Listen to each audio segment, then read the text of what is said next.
अंतःकरणाचे परिवर्तन आणि अध्यात्माची पहाट फुलवणारे आपल्या हक्काचे यशवंत प्रसाद न्यूज. पुंडलिक वरदा हरिविठ्ठल श्री ज्ञानदेव तुकाराम पंढरीनाथ भगवान की जय. परमहंस सद्गुरु श्री यशवंत बाबा महाराज की जय. पार्वती पते हर हर महादेव हर. यशवंत हो जयवंत हो, यशवंत हो जयवंत हो, यशवंत हो जयवंत हो. सज्जन हो, आज 4 जुलै. चांगले करून लवकर चांगले होत नाही, मग वाईट वागून चांगले कसे होईल? हे आहे आजचे सद्गुरु यशवंत बाबांचे सुवचन. तू कर्म करीत राहा, फळाची अपेक्षा करू नको, फळ आपोआप तुला मिळणारच आहे. हे गीतेचे तत्वज्ञान किती रास्त आहे. मात्र कर्म हा शब्द संतांना अभिप्रेत असलेला आहे. सुकर्म कर, यासाठी तर तुझा जन्म आहे. इतर योनीमध्ये आणि मानव योनीमध्ये जमीन आसमानाचा फरक आहे. इतर योनीमध्ये वाणी नाही, त्यामुळे ते नाम घेऊ शकत नाहीत. बुद्धी नाही, त्यामुळे त्यांचे अडून बसले आहे. माणसाला बुद्धी दिली आहे, वाचा दिलेली आहे, पण या बुद्धीचा आणि वाचेचा उपयोग तो दुष्कर्म करण्यासाठी करतो आहे. हे मानवी देहाचे दुर्दैव आहे. म्हणून यशवंत बाबांनी वरील वाक्य आपणाला विचारार्थ सांगितलेले आहे. ज्या वाचेने नाम घ्यावे त्या वाचेने मदिरा प्राशन करतो, असत्य बोलतो, अपशब्द उच्चारतो आणि हाताने नको ते उद्योग करतो, याला मानव कसे म्हणावे? तू जर पशुतुल्य वागत असशील तर मानवी देह प्राप्त होऊन उपयोग काय? खरंच जर याचा खरा उपयोग करशील तर जब नर करणी करे तो नर का नारायण बन जाय. नाही तर नराचा वानर किंवा खेचर सुद्धा व्हायला वेळ लागत नाही. विषयाच्या बाबतीत म्हणाल तर डुकराला गटारात लोळताना जेवढा आनंद होतो, तो आनंद इंद्र स्वर्गामध्ये स्त्रिया भोगताना जो आनंद मिळतो तो समसमानच असतो. एकूण तो आनंदाचाच असतो ना.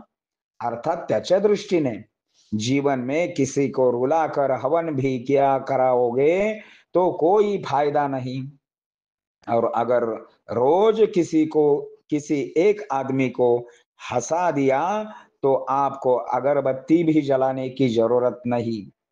आपका दिन खुशियों से भरा रहे, आप हमेशा मुस्कुराते रहे. म्हणून संत म्हणतात, हे देवा, पापाची वासना नको दाऊ डोळा त्याहुनी आंधळा बराच मी. अपवित्र वाणी नको माझ्या मुखा त्याहुनी मुका बराच मी. या इंद्रियांनी स्वभावामुळे बाजार मांडला तर त्याचे दुःख होईल. माझे डोळे फोडून टाक, मला बहिरा कर, मला लुळा कर, मला पांगळा कर, फक्त तुझे नाम मुखामध्ये राहू दे म्हणजे झाले. मला तुझी दुसरे काही नको. अशा संतांना मज वाटे त्यासी आलिंगन द्यावे, कदा न सोडावे चरण त्याचे.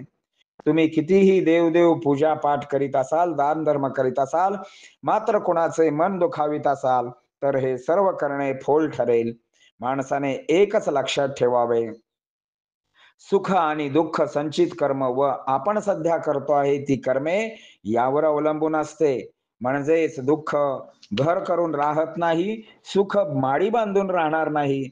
दुःखानंतर सुख आहे, सुखानंतर दुःख आहे. संतांच्या सहवासाने दुःख भोगणे सुद्धा सोयीचे घडत असते.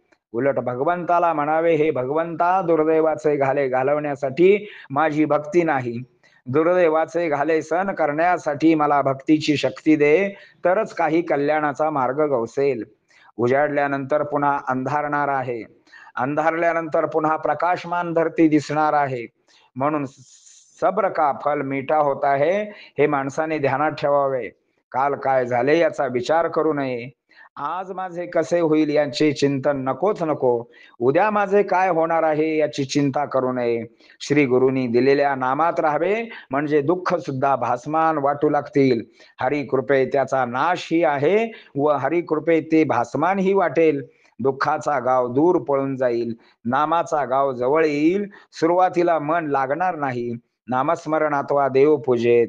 मात्र हळूहळू त्यात प्रेम उत्पन्न होईल. मी कोणाचा नाही, मी माझ्या गुरूंचा आहे, ही भावना दृढ होत राहील आणि आनंदाचे डोही आनंद तरंग उमटतील, यात शंका नाही.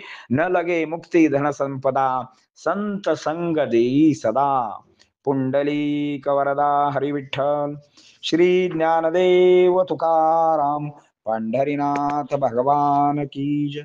परमहंस सद्गुरु श्री यशवंत बाबा महाराज की जय. पार्वती पते हर हर हर महादेव हर. यशवंत हो, जयवंत हो, यशवंत हो, जयवंत हो, यशवंत हो, जयवंत हो.